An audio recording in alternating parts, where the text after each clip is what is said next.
Hello friend, welcome to my channel. जिस तरह की आपको मालूम है दोस्तों, हमारे 2 एक्ट कंप्लीट हो चुके हैं एडीपीओ क्लास के और आज मैं तीसरा वीडियो लेकर आया हूँ।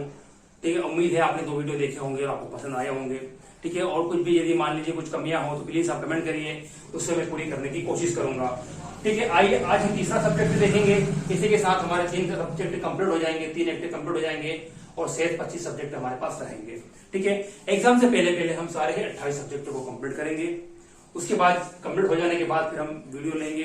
वीडियो के माध्यम से हम बताएंगे कि आपको कहां पर आप अपने आप को मजबूत बना पा रहे हैं और कहां पर अपने आप को कमजोर पा रहे हैं। तो जैसा भी होगा हम उस पर तैयारी करेंगे। ठीक है, तो आज तीसरा वीडियो कंटिन्यू हम देखेंगे जो है मध्य प्रदेश लोकल लॉ पर दोस्तों, जिसमें इस एक्ट से ये मान लीजिए मिनिमम आपको 6 नंबर देखने को मिलेंगे। मिनिमम 6 नंबर आपको देखने को मिलेंगे। ठीक है, तो आइए समझते हैं इस एक्ट को। मध्य प्रदेश अत्यावश्यक सेवा संधारण तथा विच्छिन्नता निवारण अधिनियम 1979 का एक्ट है। इसका क्रमांक 210 है और सन 1979 इसका क्रमांक ईयर है। ठीक है, अब आइए इस एक्ट की हम बात करें तो इस एक्ट जो है हमारे मध्य प्रदेश का है। जिस तरह केंद्र में राष्ट्रपति होता है उस तरह राज्य में राज्यपाल होता है। ठीक है, और जिस तरह केंद्र में संसद होती है इस तरह राज्य में विधानमंडल होती है। तो इस शब्दावली का थोड़ा सा आप ध्यान रखिए। ध्यान रखना क्वेश्चन में हो सकता है कि आप यहाँ पर गलती करें। ठीक है, तो इस एक्ट को जो राज्यपाल की अनुमति राष्ट्रपति की मिलती वहां पर केंद्र वाले एक्ट में, इस एक्ट में राज्यपाल की अनुमति दोस्तों 17 अप्रैल 1979 को मिली और इसे लागू भी उसी दिन कर दिया गया। दोनों तारीख एक ही है, 17 अप्रैल को लागू भी कर दिया गया और 17 अप्रैल को राज्यपाल की अनुमति भी मिली। ठीक है, तो 17 अप्रैल 1979 की तारीख काफी महत्वपूर्ण है, ध्यान रखना। दोनों ही तारीख राज्यपाल की अनुमति और लागू डेट 17 अप्रैल 1979। ठीक है, अब हम बात करें इस एक्ट को, तो इस एक्ट को दोस्तों भारत गणराज्य के 30वें वर्ष से इसे विधानमंडल द्वारा विधानमंडल द्वारा इस एक्ट को अधिनियमित किया गया। ध्यान रखना, संसद और विधानमंडल दोनों में अंतर किया गया। इसकी मैं दोस्तों बात करूं तो इसमें एक अनुसूची है जिसमें सारे प्रावधान किए गए हैं इस एक्ट से संबंधित, और कुल धाराओं की बात करें तो धारा 11 है। ठीक है, आइए कुल धारा 11 में से धारा 1 हम बात करते हैं जिसका नाम है संक्षिप्त नाम विस्तार और आरंभ। हर एक्ट की तरह इस एक्ट की धारा भी नंबर 1 संक्षिप्त नाम विस्तार और आरंभ की बात करती है। इस एक्ट का संक्षिप्त नाम मध्य प्रदेश अत्यावश्यक सेवा संधारण तथा विच्छिन्नता निवारण अधिनियम 1979 है। ठीक है, और इसका विस्तार संपूर्ण मध्य प्रदेश पर है। और प्रारंभ कब होगा तो दोस्तों राजपत्र में, मध्य प्रदेश सरकार राजपत्र में प्रकाशित कर इसे जिस दिन चाहे उसे संपूर्ण मध्य प्रदेश पर लागू करेगी। ठीक है, 17 अप्रैल से हमारा एक्ट संपूर्ण मध्य प्रदेश पर लागू है। ठीक है, ये धारा 1 हमारी कंप्लीट हुई। आइए हम बात करते हैं धारा 2 जो कि आईएमपी है, महत्वपूर्ण है। इससे क्वेश्चन आपको देखने को मिलेंगे। अधिनियम का लागू होना, यह अधिनियम किसको लागू होगा, ये एक्ट किसको लागू होगा, तो अत्य आवश्यक सेवा से संबंधित, इस सेवा में कार्य करने वाले व्यक्ति से संबंधित वैज्ञानिक, तकनीकी, कार्यपालिका, ऑपरेटिव और अनुसचिवीय व्यक्तियों को लागू होगा। ये 5 नाम बहुत ही महत्वपूर्ण है। ऐसा ही ऑब्जेक्टिव क्वेश्चन आएगा कि ये अधिनियम लागू होगा, किसको होगा, वैज्ञानिक, तकनीकी, कार्यपालिका, उपरोक्त सभी, या हो सकता है इन तीनों का नाम दे दिया जाए, चौथा कौन सा दूसरा आपको ऑब्जेक्टिव मान लीजिए यहाँ पर दे दिया जाए कर्मचारी। तो ये इसको लागू नहीं होगा, इसको लागू नहीं होगा, उनको कर्मचारी को, या ये इन पांचों में से 3 के नाम दे दे और डी ऑप्शन पूछ ले उपरोक्त सभी। ठीक है, तो वो ऑप्शन सही हो सकता है। ध्यान रखना, ये 5 नाम वैज्ञानिक, तकनीकी, कार्यपालिका, ऑपरेटिव तथा अनुसचिवीय व्यक्तियों को लागू होगा।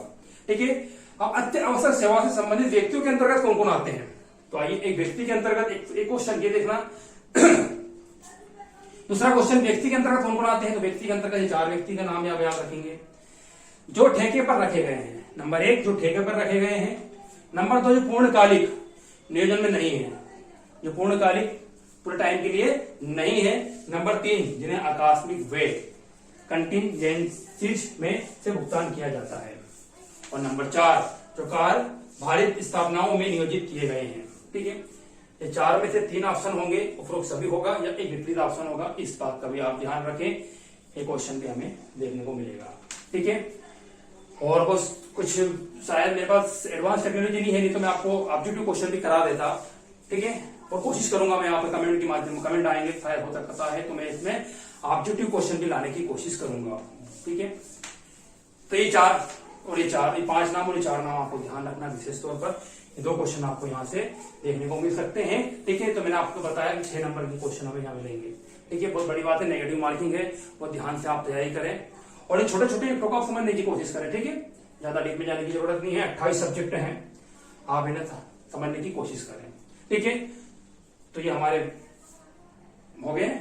ठीक है, व्यक्ति हो गए और ये लागू हो गया इस पे। आइए धारा 3 की हम बात करते हैं, जो बात करती है परिभाषा की। धारा 3 परिभाषा की बात करती है। धारा 3 क्या बोलता है? अत्यावश्यक सेवा से अभिप्राय क्या है, क्या आशय है? तो अत्यावश्यक सेवा से अभिप्राय अनुसूची में वर्णित की गई सेवाओं से। जो एक अनुसूची है उसमें जो सेवाएं वर्णित की गई है उससे ही यहाँ पर आशय लिया गया है, उससे भी आशय है जो अनुसूची में धाराएं वर्णित की गई है, बताई गई है। ठीक है, धारा 3 खा किसी अति आवश्यक सेवा से संबंधित व्यक्तियों के संबंध में कार्य करने से इनकार करना विपरीत है। ऐसे व्यक्तियों द्वारा किसी ऐसे कार्य का किया जाना जिसका कि प्रतिषेध धारा 5 के अधीन किया गया। धारा 5 में बताया गया है प्रतिषेध कार्य मतलब कुछ कार्य की मनाही की गई है और इस कार्य से इनकार कर सकते हैं। इनकार का प्रावधान किस धारा में किया गया है, परिभाषा में किया गया है, तो धारा 3 खा में। ठीक है, ये हमारे 5 क्वेश्चन हो गए हैं। ये क्वेश्चन ही बन सकते हैं। राज्यपाल का अनुमति कब मिली, लागू कब हुआ, ठीक है, गणराज्य कौन से वर्ष, कौन सा क्रमांक है, ये सारी चीजें हमारी हो गई है। ऑब्जेक्टिव क्वेश्चन भी मैं शायद आपको कराता चल रहा हूँ। धारा 1 कंप्लीट हुई, धारा 2 कंप्लीट हुई, धारा 1 संक्षिप्त नाम, धारा 2 अधिनियम का लागू होना, धारा 3 परिभाषा है। आइए नेक्स्ट धारा 4 देखते हैं। धारा 4 कतिपय अति आवश्यक सेवाओं में कार्य करने से इनकार किए जाने का प्रतिषेध करने की शक्ति। ठीक है, इस सेवा में आप कार्य कर रहे हैं तो इस समय आप इनकार नहीं कर सकते, लेकिन आप इनकार किन परिस्थितियों में कर सकते हैं, ये धारा 4 बताती है कि आपको शक्ति दी गई है, आप इस शक्ति के आधार पर आप कार्य करने से इनकार कर सकते हैं, अन्यथा आप कार्य करने से इनकार नहीं कर सकते। धारा 5 में बताया गया, हम देखेंगे। ठीक है, धारा 4 इनकार किए जाने या प्रतिषेध करने की शक्ति जब राज्य सरकार, यदि राज्य सरकार का ये समाधान हो जाए, एक राज्य सरकार का है और राज्य सरकार इसके लिए समाधान कर लेती है, राज्य सरकार का समाधान हो जाए कि लोक व्यवस्था के हित में ऐसा करना आवश्यक है, लोक व्यवस्था के हित में ऐसा करना आवश्यक है, तो राज्य सरकार उसको ऐसी शक्ति प्रदान कर सकती है, तो राज्य सरकार उसको ऐसी शक्ति प्रदान कर सकती है। आइए चलते हैं हम नेक्स्ट पेज पर।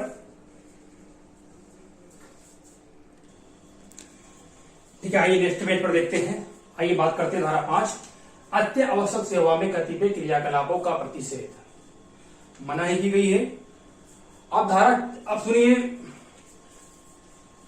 बोर्ड पर जगह थोड़ी सी कम थी इसलिए मैं आपको बोल रहा हूं, प्लीज आप इसे नोट डाउन करिए, लिखिए अपनी किताब में या कॉपी में, तो कॉपी में लिख लीजिए आप। ठीक है, इससे आपको आसानी होगी।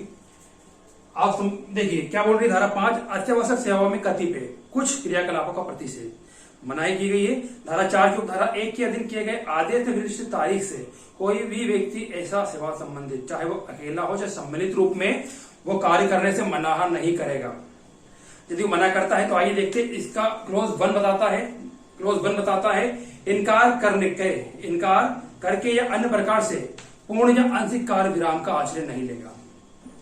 पूर्ण या आंशिक रूप से विराम नहीं लेगा। इसका 2 बता दी क्लोज 2, पर सामान्य कार्य समय से परे कार्य करने में उस दशा में इनकार नहीं करेगा, तो कार्य करने में दशा में इनकार नहीं करेगा जबकि सेवा कार्य अत्यावश्यक सेवा संतरण के लिए आवश्यक हो। जब आवश्यक हो तो ऐसे कार्य के लिए वो मना नहीं करेगा।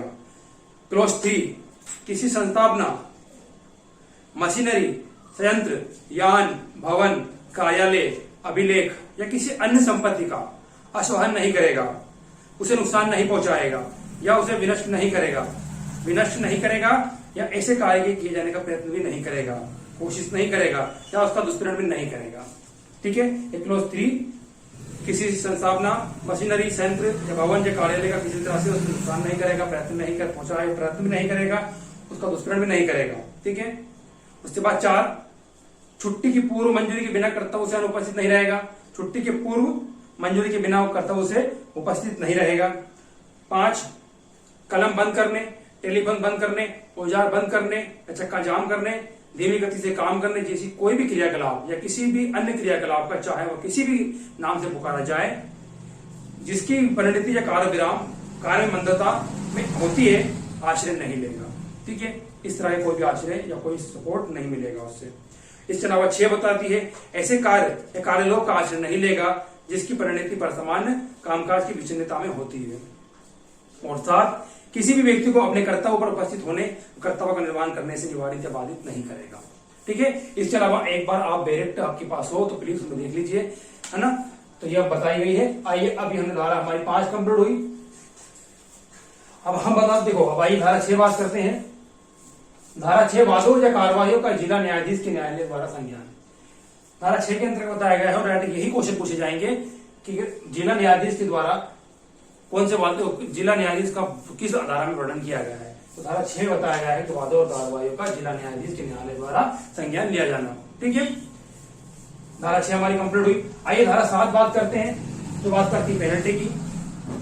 जो कोई धारा 5 के उपबंधों में से धारा खंड 3 में बताया था आपको, मशीनरी, संयंत्र, भवन या कार्यालय, अभिलेख या संपत्ति का नुकसान नहीं करेगा ना, कि उपबंधों को छोड़कर 7 उपबंध हैं, 7 उपबंध में उपबंध 3 को छोड़कर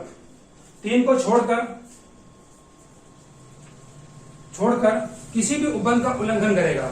3 को छोड़कर किसी भी जो उपबंध 7 में 6 का उपबंध का उल्लंघन करेगा तो उसे 6 मास और जुर्माना दोनों से दंडनीय होना पड़ेगा। कम से कम उसे 6 मास की सजा और जुर्माना दोनों से दंडनीय होना पड़ेगा। यदि वो 7 कार्यों में से 3 को छोड़कर 6 कार्य करता है तो उसे 6 माह तक का कारावास और जुर्माना दोनों से दंडनीय होना पड़ेगा। ठीक है। इसके अलावा हम बात करें कि धारा 5 के उपबंध तो 3 का उल्लंघन करेगा, स्पेशल है क्लोज 7 का क्लोज 2 जो बात करता है, ये बात करता है कि 3 का कोई उल्लंघन करेगा, जो 3 में धारा 5 के क्लोज 3 जो बंद किए गए हैं उसका उल्लंघन करेगा तो उसकी जो सजा है वो 3 वर्ष तक की हो सकेगी। उसकी सजा जो है वो 3 वर्ष तक की हो सकेगी और जुर्माना जो 5,000 रुपए तक हो सकेगा और दोनों से दंडनीय किया जाएगा। 3 को छोड़कर 6 माह और जुर्माना, और 3 का उल्लंघन करता है तो 3 वर्ष और 5,000 तक का जुर्माना हो सकेगा। ध्यान रखिए, क्लोज 1 और क्लोज 2, क्लोज 1 में 3 को छोड़कर और क्लोज 2 में 3 का उल्लंघन करने पर 3 वर्ष तक का सजा, कारावास और जुर्माना 5,000 रुपए तक हो सकेगा। ठीक है। आइए धारा 8 की बात करते हैं। धारा 8 विच्छेद करने हेतु उत्प्रेरित करने का या उत्प्रेरित करने या कोई वित्तीय सहायता या कोई समर्थन देने की शक्ति, शासित कोई व्यक्ति किसी ऐसे व्यक्ति को वित्तीय सहायता, फाइनेंशियल कोई सपोर्ट करता है या समर्थन करता है तो उसकी सजा का प्रावधान किया गया है धारा 8 के अंतर्गत। आप इस व्यक्ति के साथ उसका वित्तीय समर्थन या कोई भी तरह से सपोर्ट नहीं कर सकते, उसका समर्थन नहीं करते, और करते हो पकड़ाए जाते हो तो आपको उसकी पेनल्टी देनी होगा। ठीक है। धारा 8 बात करती पेनल्टी के बारे में। आइए धारा 9 बात करते हैं हम, अपराधों का संज्ञान। अपराधों का संज्ञान, प्रत्येक अपराध संज्ञेय होगा। अपराध इस एक्ट के तहत अपराध कैसे होंगे, 4 ऑप्शन होंगे, तो ध्यान रखना। इस एक्ट के तहत अपराध का संज्ञेय होना, इस अपराध में, इस एक्ट में अपराध को संज्ञेय बताया गया है। आइए धारा 10, अपराधों का विचरण आदि। तो धारा 10 का क्लोज 1 बात करता है, इस अधिनियम के अधीन प्रत्येक अपराध का विचरण प्रथम वर्ग न्यायिक मजिस्ट्रेट द्वारा किया जाएगा। ठीक है। इस एक्ट के तहत अपराध का विचरण किस न्यायालय द्वारा, किस मजिस्ट्रेट द्वारा किया जाएगा? द्वितीय श्रेणी, प्रथम न्यायिक मजिस्ट्रेट, ठीक है, मुख्य न्यायिक मजिस्ट्रेट या कोई नहीं, या उपरोक्त सभी। तो ध्यान रखना, प्रथम वर्ग न्यायिक मजिस्ट्रेट के तहत इस एक्ट की कार्रवाई की जाएगी। ठीक है। अपराधों का विचरण किया जाएगा। और इसका क्लॉज 2 बताता है, दंड प्रक्रिया संहिता सीआरपीसी क्रमांक 2 1790 और 1974 के उपबंध इस अधिनियम के अधीन समस्त विचरणों के लिए अन्वेषण, जांच और विचरण को लागू होंगे। अन्वेषण और विचरण के लिए क्या लागू होंगे? तो सीआरपीसी 1973, ठीक है, यहाँ पर लागू होगी। और धारा 11 बात करती है निरसन, इसे हटा दिया गया। मध्य प्रदेश लोक सेवा विच्छिन्नता निवारण अध्यादेश 1978 क्रमांक 6 सन 1978 द्वारा इसे हटा दिया गया। ठीक है। तो इस तरह से हमारा ये एक्ट मध्य प्रदेश का कंप्लीट होता है। ठीक है। और हमारे आज 3 एक्ट कंप्लीट हो चुके हैं। आइए अब आगे हम कंटिन्यू, हमारे 25 सब्जेक्ट जो बचे हुए हैं उनको देखेंगे। अब अगला एक्ट मेरा होगा मध्य प्रदेश की होगा लोकल लॉ। ठीक है। हम बात करेंगे अगले एक्ट पर, जो हमारा होगा मध्य प्रदेश लोक सेवा के प्रदान की गारंटी अधिनियम 2010। ये अगला एक्ट हमारा होगा। ठीक है। अब जो क्रिया है, प्रतिक्रिया है आपकी हो, प्लीज कमेंट करिए। वीडियो कैसा लगा बताइए। ठीक है। और कुछ कमियां हो तो बताइए, प्लीज दूर करेंगे। Thank for watching. Hello friend, welcome to my channel. दोस्तों, जैसे कि आप जानते हैं मध्य प्रदेश एडीपी की हम क्लास कंटिन्यू ले रहे हैं। 3 वीडियो में अपलोड कर चुका हूं और चौथा वीडियो आज लेकर आया हूं। यानी हमारे 3 वीडियो में 3 एक्ट कंप्लीट हो चुके हैं और चौथा वीडियो में आज चौथा एक्ट हम कंप्लीट करेंगे। ठीक है। और दोस्तों, यदि आपको मेरे वीडियो पसंद आ रहे हो, वीडियो अच्छे लगते हो, तो प्लीज चैनल को सब्सक्राइब करें और ज्यादा से दोस्तों को शेयर करें। ठीक है। और वीडियो को लाइक भी करते चले। आइए आज हम चौथा एक्ट देखेंगे, मध्य प्रदेश का ही लोकल लॉ, मध्य प्रदेश लोक सेवाओं के प्रदान की गारंटी अधिनियम 2010 क्रमांक 24 सन 2010। ठीक है। इसके नाम से ही ज्ञात हो रहा है, नाम से ही मालूम पड़ रहा है कि इस एक्ट का उद्देश्य क्या है, लोक सेवाओं के प्रदान की गारंटी। ठीक।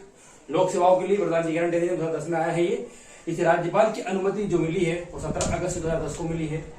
राष्ट्रपति की अनुमति 17 अगस्त 2010 को मिली है और इसे लागू किया गया है 25 सितंबर 2010 को। राज्यपाल की अनुमति 15 अगस्त को मिली और इसे लागू कर दिया गया 25 सितंबर 2010 से लागू कर दिया गया। और हम बात करें कि इस एक्ट को भारत गणराज्य के कौन से वर्ष अधिनियमित किया गया, तो भारत गणराज्य के 61वें वर्ष विधानमंडल द्वारा इसे अधिनियमित किया गया 61वें वर्ष। चलो ठीक है, 3 तारीख हमारी कंप्लीट हुई। ठीक है। आइए अब हम बात करते हैं कि इस एक्ट का लाने का उद्देश्य क्या है। तो राज्य की जनता को, मध्य प्रदेश राज्य की जनता को निश्चित समय सीमा के भीतर सेवाएं प्रदान करने का उद्देश्य इस एक्ट का है। ठीक है। इसे हम एक्ट की बात, कुल धारा की बात करें तो कुल धारा इसमें दोस्तों 11 है, 11 धारा है। छोटा एक्ट है लेकिन मध्य प्रदेश से है इसलिए महत्वपूर्ण एक्ट है, नया एक्ट है, संशोधन होकर जोड़ा गया। ठीक है। ध्यान रखना, इस एक्ट से भी हमें 6 से 9 नंबर देखने को मिलेंगे, ध्यान रखना। ठीक है। आप इस एक्ट को समझने की कोशिश करें, ज्यादा डीप में जाने की जरूरत नहीं है, आप बेसिक को समझने की कोशिश करें। ठीक है। बेसिक समझ गए तो हम इसमें से नंबर लाने की अच्छी कोशिश करेंगे। आइए धारा 1 की तरह इसी धारा भी वही बताती है, संक्षिप्त नाम, विस्तार और आरंभ। इसका नाम मध्य प्रदेश लोक सेवा के प्रदान की गारंटी अधिनियम 2010 क्रमांक 24 है और इसका विस्तार संपूर्ण मध्य प्रदेश पर है। और इसका जो प्रारंभ दिनांक है, इससे मध्य प्रदेश सरकार राजपत्र में जिस दिन प्रकाशित करे उस दिन इसे लागू कर सकती है। और लागू डेट की बात करें तो 25 सितंबर 2010 को ये एक्ट लागू हुआ। इसकी धारा 2 जो बात करती है परिभाषा के बारे में। ठीक है। तो आइए जानते हैं, जब तक कि संदर्भ में अन्यथा अपेक्षित ना हो, परिभाषा का अर्थ यही लगाया जाएगा जो कि डायरेक्टिव में दिया है। 2 का बात करती है पदाभिहित अधिकारी।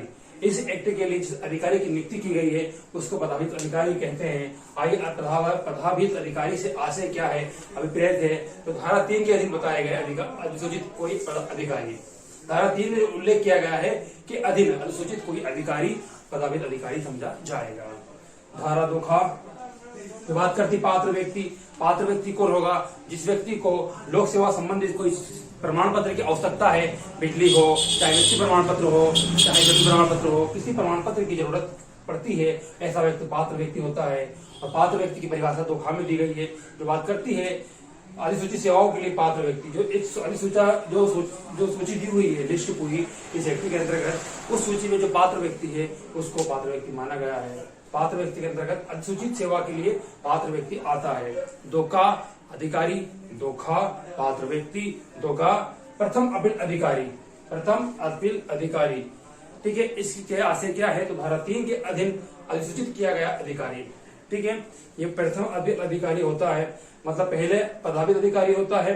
पदाभिहित अधिकारी को जो भी हमारे को सेवाएं लेनी हो उस सेवा के लिए हम इसे आवेदन देते हैं। ठीक है। इस आवेदन को मान लो ये नामंजूर कर देता है या कोई कारण नहीं बताता है और निश्चित समय के अंदर हमें सेवा नहीं देता है, तो हम इसके खिलाफ प्रथम अपील अधिकारी को आवेदन करेंगे, प्रथम अपील करेंगे। ठीक है। तो ये प्रथम अपील अधिकारी का प्रावधान धारा 2 में बताया गया है। आइए 2 जो बात करती है विहित, तो विहित के अंतर्गत क्या आते हैं, इस एक्ट के अंतर्गत बनाए गए नियम आते हैं। विहित के अंतर्गत आइए सेवाओं का अधिकार। सेवाओं का अधिकार जो है धारा 4 के अधीन सेवाओं के अधिकार से आशय है धारा 4 के अधीन सेवा प्राप्त करने की का अधिकार। ठीक है। धारा 4 के अंतर्गत बताया गया है तो फिर सेवा प्राप्त करने का अधिकार है। ठीक है। धारा 4 के अधीन सेवा प्राप्त करने का अधिकार। 4 सेवा से अभिप्रेत, और सेवा से अभिप्रेत है, सेवा से आशय है धारा 3 के अधीन अधिसूचित कोई सेवा, धारा 3 के अधीन अधिसूचित की गई कोई सेवा। ठीक है। 4 और 6 द्वितीय अपील अधिकारी प्राधिकारी। द्वितीय अपील प्राधिकारी, जब प्रथम अपील अधिकारी के पास हमने आवेदन कर दिया और उसके पश्चात भी हमें इसके खिलाफ भी, इसके विरुद्ध इस प्रथम अपील अधिकारी के विरुद्ध द्वितीय अपील कर सकते हैं द्वितीय अपील अधिकारी को। ठीक है, और ये द्वितीय अपील अधिकारी आवेदन कर सकते हैं। और इसकी परिभाषा बता रही है कि धारा 3 के अधीन इस रूप में अधिसूचित किया गया कोई अधिकारी। ठीक है, इसमें भी धारा 3 के अधीन जो अधिसूचित किया जाएगा द्वितीय अपील अधिकारी को, और धारा 3 के अधीन अधिसूचित किया गया द्वितीय अपील अधिकारी, और फिर ये जो दंडित करेगा उसके हिसाब से फिर इन पे जुर्माना होगा। हम अगली धारा में बात करेंगे जुर्माने के बारे में कि प्रथम अपील अधिकारी यदि कोई कार्य नहीं करता, प्रभावित अधिकारी कोई कार्य नहीं करता तो उनके लिए दंड का क्या प्रावधान किया गया है, तो अगली धारा में देखेंगे। ठीक है, अभी हम परिभाषा 2 में बताया गया। राज्य सरकार क्या होगी, तो राज्य सरकार के अंतर्गत मध्य प्रदेश सरकार आएगी। ठीक है, 2 में राज्य सरकार के अंतर्गत मध्य प्रदेश सरकार, ठीक है, आएगी, ध्यान रखना। और 2 झंडे का तो निश्चित की गई समय सीमा, निश्चित की गई समय सीमा धारा 3 के दिन बताई गई निश्चित की गई समय सीमा के बारे में। ठीक है, इस तरह से हमारी ये धारा 2 कंप्लीट हो गई है और ये परिभाषाएं हमारी पूरी कंप्लीट हुई। परिभाषा में पदावित अधिकारी को बताया गया है, पात्र व्यक्ति, प्रथम अपील अधिकारी, विहित, सेवा का अधिकार, सेवा से विपरीत, द्वितीय अपील अधिकारी और राज्य सरकार और निश्चित की गई समय सीमा। ठीक है, इस तरह से हमारी पूरी क्या बोलते हैं परिभाषाएं कंप्लीट हुई। आइए नेक्स्ट पेज पर देखते हैं अगली धारा, नंबर धारा 3। आइए नेक्स्ट पेज पर देखते हैं धारा 3। धारा 3 जो बात करती है सेवाओं, पदावित अधिकारियों, प्रथम अपील अधिकारी, द्वितीय अपील अधिकारी तथा निश्चित की गई समय सीमा की भी निश्चित की गई समय सीमाओं की अधिसूचना। ठीक है, राज्य सरकार समय समय पर उन सेवाओं, पदावित अधिकारियों, प्रथम अपील अधिकारियों, द्वितीय अपील अधिकारियों तथा निश्चित की गई समय सीमा के भीतर अधिसूचना कर सकेगी और जिनको यह अधिनियम लागू होगा। ठीक है, जिनको यह अधिनियम लागू होगा राज्य सरकार उनको यह अधिसूचित कर सकेगी। ठीक है, ऐसे कार्य के लिए धारा 3 तो बात करती है। ठीक है, आइए धारा 4 देखते हैं। निश्चित की गई समय सीमा के भीतर सेवाएं प्राप्त करने का अधिकार, पदावित अधिकारी सेवाएं प्रदान कराएगा और निश्चित की गई समय सीमा के भीतर उनको ही सेवा प्रदान करने का अधिकार है। ठीक है, और निश्चित की गई समय सीमा के भीतर पदावित अधिकारी सेवाएं प्रदान कराएगा। धारा 4 बात करती है निश्चित की गई समय सीमा के भीतर सेवाएं प्रदान कराएगा कौन, पदावित अधिकारी। ठीक है, आइए धारा 5 निश्चित की गई समय सीमा में सेवाएं प्रदान करना। ठीक है, थोड़ा सा मैं बता दूंगा आपको बोर्ड में। निश्चित की गई समय सीमा में सेवाएं प्रदान करना, इसके 2 क्लॉज है, क्लॉज 1 और क्लॉज 2 बहुत महत्वपूर्ण है, ध्यान रखना। अधिसूचित सेवा प्राप्त करने के लिए आवेदन पदावित अधिकारी को इस प्रकार, पदावित अधिकारी को अपन आवेदन देंगे और आवेदन देने के पश्चात जब उसको प्राधिकृत या उसके अधीनस्थ उसके नीचे कार्य करने वाले व्यक्ति को अपन आवेदन देंगे। और ऐसे व्यक्ति को जैसे राज्य सरकार आवेदन प्राप्त करना है तो प्राधिकृत करे, या तो पदावित अधिकारी को देंगे या उसके अधीनस्थ व्यक्ति को देंगे, या जिसे राज्य सरकार उसके लिए नियुक्त करे उसको देंगे। ठीक है, और ऐसे आवेदन समग्र स्वीकृति दी जाएगी, उसकी स्वीकृति हमको दी जाएगी और निश्चित की गई समय सीमा आवेदन प्रस्तुत किए जाने की तारीख से प्रारंभ होगी। ठीक है, और उस तारीख से प्रारंभ होगी तो क्लॉज 1 बताता है। आई क्लॉज 2 बात करता है पदावित अधिकारी धारा 1 के दिन आवेदन प्राप्त होने पर निश्चित की गई समय सीमा में या तो सेवाएं प्रदान कराएगा, उसको निश्चित की गई समय सीमा के भीतर पदावित अधिकारी उसको निश्चित की गई समय सीमा के भीतर उसको सेवाएं प्रदान कराएगा या आवेदन नामंजूर करेगा। ठीक है, जब सेवा प्रदान करो आप उसकी, और जब कोई कारण है तो उसका नामंजूर आवेदन करो। और नामंजूर करने की स्थिति के कारण अभिलिखित करते हुए आवेदन को सूचित करना होगा। और जिसकी आप आवेदन को नामंजूर कर रहे हो तो नामंजूर करने के कारण को अभिलिखित करके उसको सूचित करना होगा, भैया आपके कारण से आवेदन नामंजूर किया गया है। ठीक है, आइए धारा 6 जो बात करती है तो ध्यान रखना, दोनों क्लॉज 1 और 2 हमने देखा, 1 और 2। आइए धारा 6 ये बात करती है अपील के बारे में। ठीक है, कोई व्यक्ति जिसका आवेदन धारा 5 उपधारा 2 के अधीन नामंजूर कर दिया गया है, ठीक है, तो निश्चित की गई आपने देखा धारा 5 क्लॉज 1 और क्लॉज 2। ठीक है, और इस एक्ट की जो धारा 6 है जो बहुत ही महत्वपूर्ण धारा है दोस्तों, इस एक्ट से हमें क्वेश्चन देखने को मिलेंगे। ठीक है, आइए इस पर ध्यान रखना है हमें। अपील, अपील कहां पर होगी, अपील कैसे होगी, तो देखो अपील पदावित अधिकारी को यदि वो आवेदन नामंजूर करता है या आवेदन नहीं करता है या निश्चित की गई समय सीमा के भीतर वो कार्य नहीं करता है तो उस व्यक्ति को अधिकारी है, जो व्यक्ति पात्र है वो उस व्यक्ति के खिलाफ जो पदावित अधिकारी है आवेदन अपील करे। ठीक है, तो कोई व्यक्ति जिसका आवेदन नामंजूर किया गया धारा 5 धारा 2 के अधीन उसे निश्चित की गई समय सीमा में सेवा प्रदान नहीं कराई जाती है और नामंजूर की तारीख से, जिस दिन नामंजूर किया गया है उस दिन की तारीख से या समय सीमा के अवसान हो जाने के पश्चात 30 दिन के भीतर प्रथम अपील अधिकारी को आवेदन कर सकता है। प्रथम अपील अधिकारी को आवेदन कर सकता है। कितना पीरियड है इसका? पीरियड है 30 दिन का। ये क्वेश्चन बन सकता है, ठीक है, ध्यान रखना 30 दिन का। लेकिन 30 दिन के भीतर प्रथम अपील अधिकारी को अपील कर सकेगा, परंतु प्रथम अपील अधिकारी 30 दिन की कालावधि का अवसान होने के पश्चात भी अपील स्वीकार कर सकेगा यदि उसका समाधान हो जाता है कि अपीलार्थी समय सीमा के भीतर अपील प्रस्तुत करने के पर्याप्त कारणों से, मतलब उसके पर्याप्त कारण होंगे तो ही वो 30 दिन के बाद भी उसकी अपील को स्वीकार कर सकता है, अन्यथा 30 दिन के अंदर उसे अपील स्वीकार करनी और अपील दाखिल करनी होगी। इसके पश्चात वो अपील नहीं लेगा लेकिन उसका पर्याप्त कारण होना आपके पास जरूरी है, ठीक है। तो धारा 5 की उपधारा 2 के अधीन, है ना, कोई व्यक्ति नामंजूर करता आवेदन तो उसी खिलाफ हम क्या कर सकते हैं, धारा और 30 दिन के अंदर नामंजूर की गई तारीख से 30 दिन के अंदर या निश्चित की गई समय सीमा के भीतर उसके अवसान के पश्चात 30 दिन के भीतर हम प्रथम अपील अधिकारी को अपील कर सकते हैं, ठीक है। धारा 6 की उपधारा 1 ये बात करती है। आइए उपधारा 2 बात करती है, प्रथम अपील अधिकारी आदेश देगा पदाधिकारी अधिकारी को कार्य करने के लिए, ठीक है। और ये फिर ये अपील चली गई प्रथम अधिकारी को, तो प्रथम अधिकारी जो है अपील अधिकारी आवेदन करेगा, उसको आदेश देगा भैया कि इस अधिकारी को आदेश देगा निश्चित कालावधि के भीतर सेवा प्रदान का आदेश देगा और अपील को रद्द कर सकेगा, ठीक है। जो सभी परिस्थिति होगी वो धारा 2 क्लॉज 2 में बताया गया है, ठीक है। धारा 2 का बोलती है अपील की सुनवाई के दौरान यदि प्रथम अपील अधिकारी ये पाता है, अपील की सुनवाई के पश्चात 2 काम बताया गया है, यदि अपील अधिकारी ये पाता है कि आवेदक द्वारा समस्त अपेक्षाओं की पूर्ति करने के बावजूद भी पदाभित अधिकारी द्वारा निश्चित की गई समय सीमा, पदाभित अधिकारी द्वारा निश्चित की गई समय सीमा के भीतर सेवाएं उपलब्ध नहीं कराई गई है, पदाभित अधिकारी द्वारा निश्चित की गई समय सीमा के भीतर सेवाएं उपलब्ध नहीं कराई गई है, या यदि उसकी राय में पर्याप्त कारण समुपदेशित किए बिना आवेदन रद्द कर दिया गया है, तो द्वितीय अपील अधिकारी को पदाभित अधिकारी और धारा 6 की उपधारा 1 के अधीन शासित अधिरोपित करने का निर्देश कर सकेगा। प्रथम अपील अधिकारी उस पर शासित करेगा, दंड पेनल्टी उस पर लगाएगा, ठीक है। आइए हम बात करेंगे इसका क्लोज 3 जो बात करता है। आप सुनिए क्लोज 3, प्रथम अपील अधिकारी के विनिश्चय के विरुद्ध इसने जो आदेश दिया, ठीक है, उसके विरुद्ध द्वितीय अपील अधिकारी को ऐसे विनिश्चय की तारीख से 60, इसने जो आदेश दिया उस तारीख से 60 दिन के भीतर द्वितीय अपील की जा सकेगी। प्रथम अपील अधिकारी के विरुद्ध इसके जो आदेश है उसके विरुद्ध हम 60 दिन के भीतर आवेदन कर सकते हैं, परंतु द्वितीय अपील अधिकारी 60 दिन की कालावधि के अवसान के पश्चात भी अपील स्वीकार कर सकेगा यदि इसका समाधान हो जाता है कि अपीलार्थी समय के भीतर अपील प्रस्तुत करने के पर्याप्त कारणों से परिनिरत रहा था, ठीक है।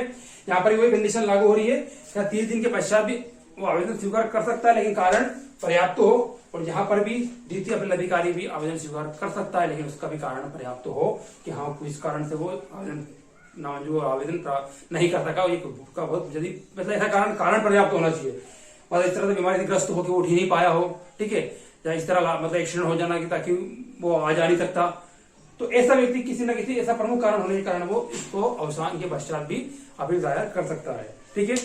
तो ये क्लोज 3 भी हुआ इसका कंप्लीट। आइए अब हम बात करते हैं इसके बारे में, पेनल्टी के बारे में, ठीक है। इसके अलावा आप एक डायरेक्टिव देख लीजिए, ठीक है, ये हमारी बात हुई, ये ध्यान रखना 30 दिन का और 60 दिन का, 30 दिन प्रथम अपील अधिकारी के और 60 दिन प्रथम अधिकारी के विरुद्ध द्वितीय अपील अधिकारी को 60 दिन, ये दोनों क्वेश्चन आपको देखने को मिल सकते हैं, ध्यान रखना। ये क्वेश्चन आईएमपी, ये धारा 6 आईएमपी थी और धारा 7 भी आईएमपी है। आइए नेक्स्ट पेज पर चलते हैं, धारा 7 बताता हूं मैं आपको। आइए देखते हैं धारा 7 जो बात करती है शासित पेनल्टी की, ठीक है, ये भी महत्वपूर्ण धारा है, आईएमपी से ध्यान रखेंगे आप।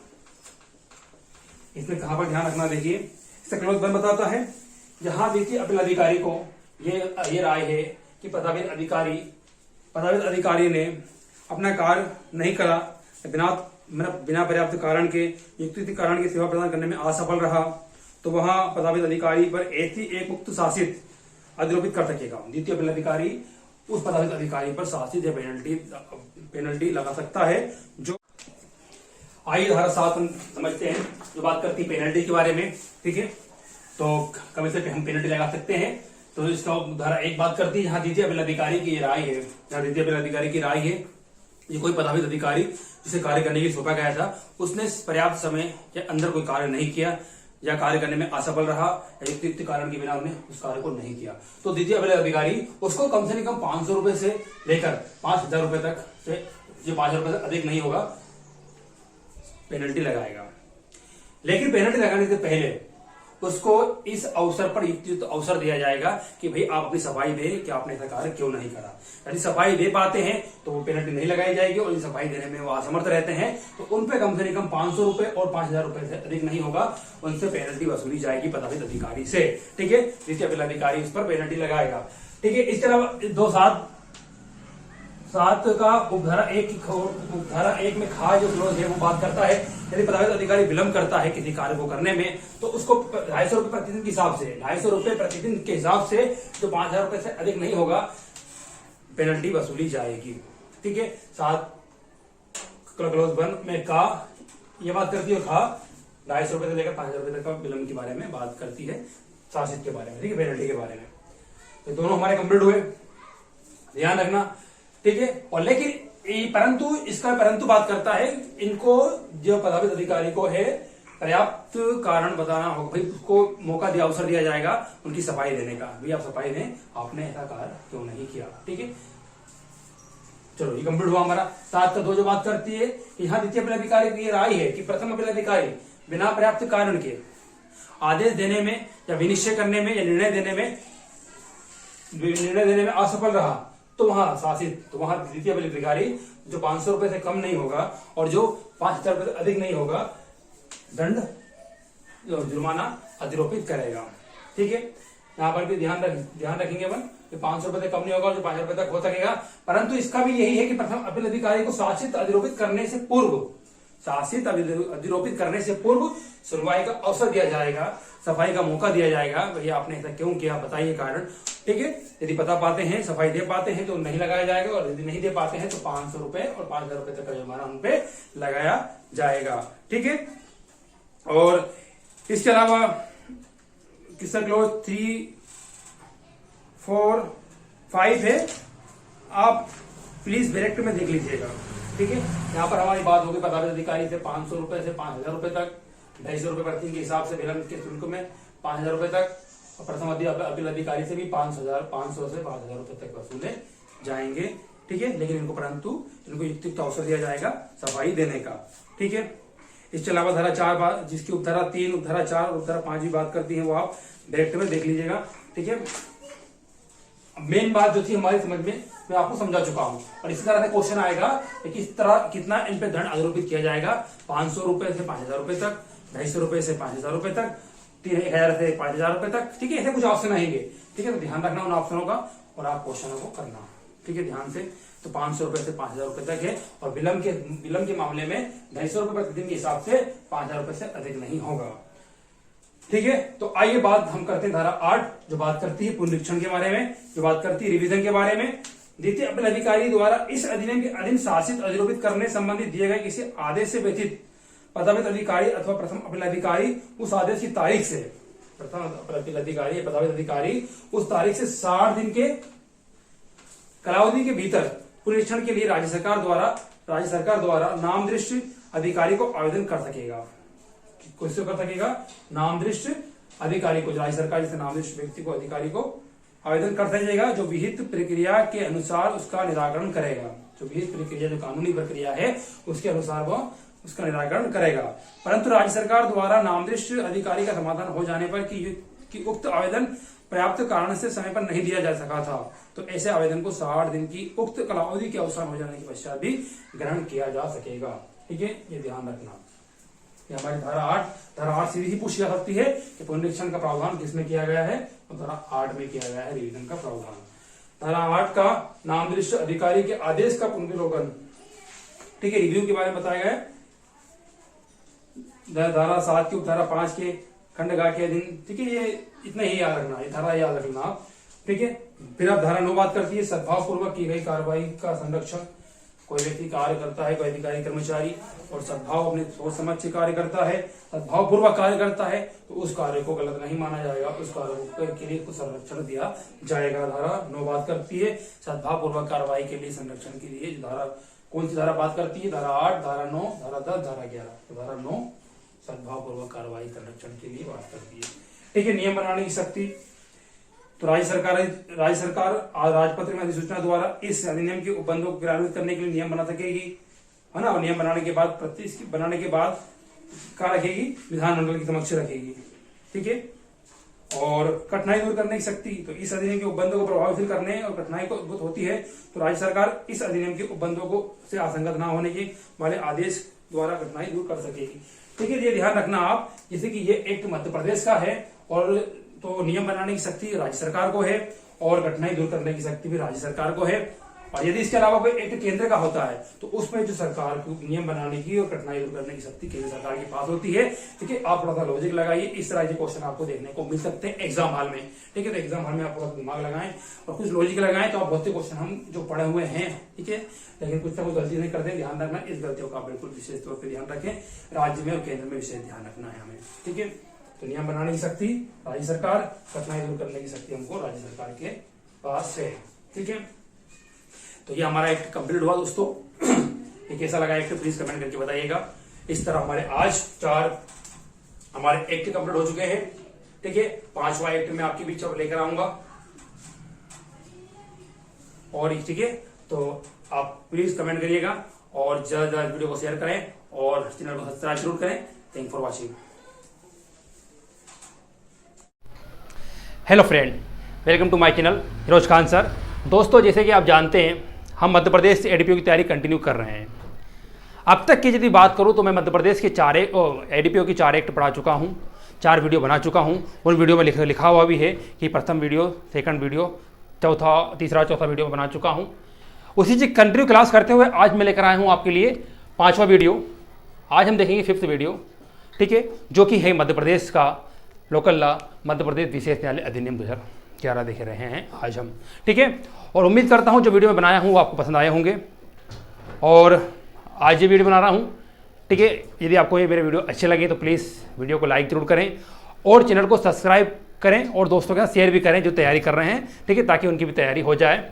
अभी काफ़ी समय है वैकेंसी में, नोटिफिकेशन और कल से फॉर्म हमारे स्टार्ट हो जाएंगे, तो समय लास्ट तारीख का इंतजार नहीं करते हो, समय से पहले आप फॉर्म भर देंगे।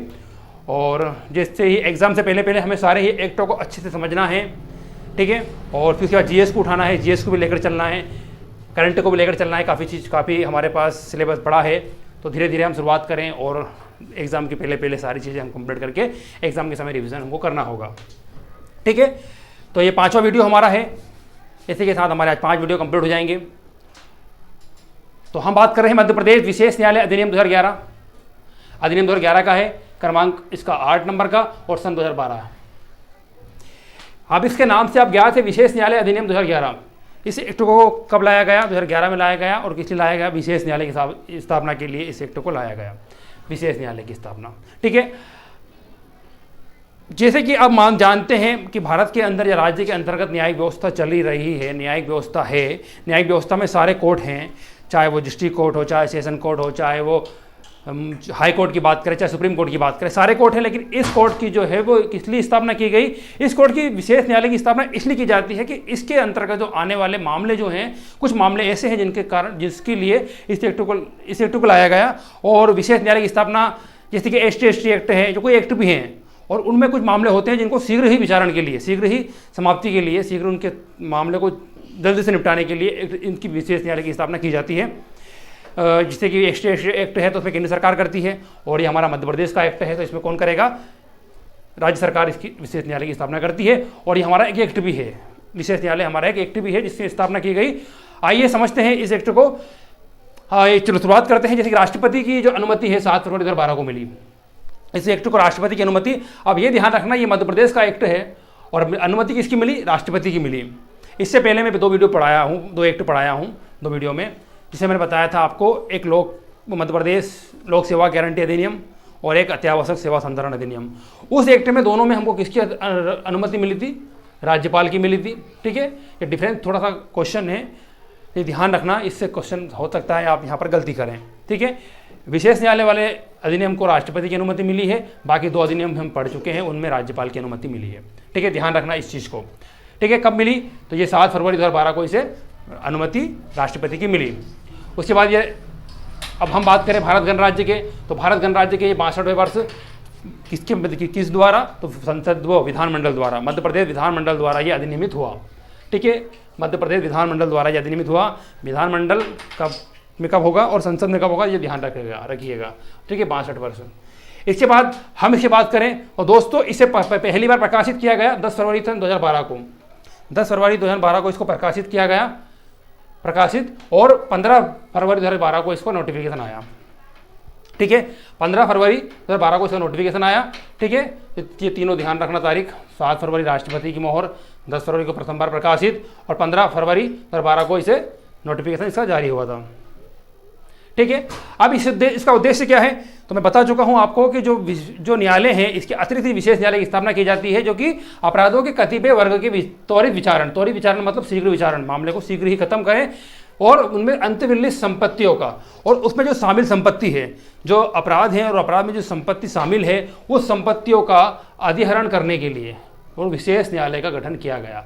जो संपत्ति इसमें शामिल है उस संपत्ति को भी अधिहरण करने के लिए, जब्त करने के लिए इस विशेष न्यायालय का गठन किया गया।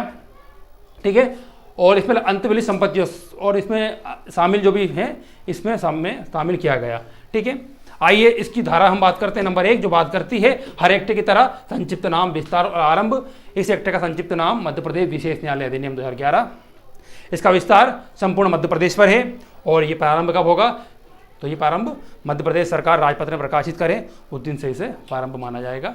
ठीक है, तो ये धारा 1 हमारी कंप्लीट हुई। आइए धारा 2 हम बात करते हैं। ये एक्ट काफ़ी महत्वपूर्ण एक्ट है, इससे भी हमको 9 से 12 क्वेश्चन देखने को मिलेंगे। 26 धाराएं इसमें कुल एक हम कुछ बात करें तो दोस्तों कुल धाराएं 26 हैं, और अध्याय 4 में 4 अध्याय 26 धारा को बांटा गया है। मध्य प्रदेश का लोकल लॉ है, इसलिए क्वेश्चन अच्छे बनेंगे। नया एक्ट इसमें, ये नया एक्ट है, इससे ऐड किया गया। ठीक है, तो हमें एक क्वेश्चन या 2 क्वेश्चन देखने को मिल सकते हैं परिभाषा से, तो आइए समझते हैं इस परिभाषा को बहुत बारीकी से। परिभाषा जब तक इस संदर्भ में अन्यथा अपेक्षित ना हो, परिभाषा ये दी गई है यही समझी जाएगी, अन्य दूसरी परिभाषा ना ली जाएगी। ठीक है, दो का बात करती है अधिनियम से आशय। अधिनियम से क्या आशय है, तो विशेष न्यायालय अधिनियम से आशय है भ्रष्टाचार निवारण अधिनियम 1988। ठीक है, लोक सेवक के जो कर्तव्य हैं मतलब उनके लिए विशेष ये अधिनियम लाया गया। ठीक है, तो 1988 क्या है अधिनियम से आशय, तो भ्रष्टाचार निवारण अधिनियम 1988 से है। ठीक है, ऐसे 4 ऑप्शन आएंगे, ध्यान रखना। का कंप्लीट हुई हमारी। 2 प्राधिकृत अधिकारी। प्राधिकृत अधिकारी से क्या अभिप्राय है या क्या आशय है, तो धारा 414 के अधीन, धारा 14 के प्रयोजनों के लिए उच्च न्यायिक सेवा का कोई सेवारत अधिकारी, उच्च न्यायिक सेवा का कोई सेवारत अधिकारी, या जो सेशन न्यायालय या अपर सेशन न्यायालय का न्यायाधीश हो या रह चुका हो। इस विशेष न्यायालय के लिए किस अधिकारी को प्राधिकृत किया जाएगा, उच्च न्यायिक सेवा का प्राधिकृत अधिकारी, या सेशन न्यायालय का न्यायाधीश, या अपर सेशन न्यायालय का न्यायाधीश हो या रह चुका हो, ऐसा ही व्यक्ति प्राधिकृत अधिकारी नियुक्त किया जाएगा विशेष न्यायालय के लिए। ठीक है, 2 आइए 2 जो बात करती है संहिता की, कोर्ट की, तो संहिता से अभिप्राय जितने भी हमारे एक्ट हैं और यहाँ पर संहिता की परिभाषा दी गई है, उस संहिता की परिभाषा में जो प्रोसीजर होगी वो CRPC 1973 और 1974 का 2 के तहत ही सबका कोर्ट से संहिता से ऐसे समझा जाएगा। ठीक है, जो प्रोसीजर होगी वो CRPC की होगी। ध्यान रखना, लगभग सभी एक्टों में CRPC ही आता है। ठीक है, इसके अलावा 2 किसी अपराध के संबंध में घोषणा से आशय धारा 5 के अधीन की गई घोषणा है। धारा 5 में जो घोषणा की गई है उसी के आशय लगाया गया है यहाँ पर। धारा 2 में किसी अपराध के संबंध में घोषणा से आशय धारा 5 के अधीन की गई घोषणा। यहाँ अपराध से विपरीत है, अपराध से क्या आशय है, तो अपराध से विपरीत है अधिनियम की धारा 13(1) को या तो स्वतंत्र रूप से या अधिनियम के अधीन अन्य उपबंध या IPC भारतीय दंड संहिता 1860 का 45 के किसी उपबंध के साथ संयुक्त रूप से लागू करने के लिए प्रेरित करता है। और 2 जो बात करती है विशेष न्यायालय। ठीक है, तो धारा 3 के अधीन स्थापित किया गया विशेष न्यायालय से आशय। धारा 4 में क्या विशेष न्यायालय का प्रावधान किस अधिनियम वो किस धारा में है, तो 2 में है। ठीक है, और विशेष न्यायालय से क्या अभिप्राय है, तो धारा 3 के अधीन गठित किया गया या स्थापना की गई धारा 3 के अधीन विशेष न्यायालय से आशय। ठीक है, अब जो शब्द और जो परिभाषाएं इसमें प्रयुक्त हो और जो परिभाषित नहीं किए गए हैं किंतु संहिता या अधिनियम में परिभाषित किए गए हों वही अर्थ होंगे। ठीक है, जो CRPC में है वही प्रोसीजर यहाँ पर इसमें इसके लिए फॉलो की जाएगी इस एक्ट के लिए। उम्मीद करता हूँ आपको ये सब पूरी परिभाषाएं समझ में आई होगी और ये बेसिक जानकारी ठीक है। तो आइए नेक्स्ट पेज पर अब चलते हैं, अगले हमारे धारा 3 पर अब बात करेंगे हम धारा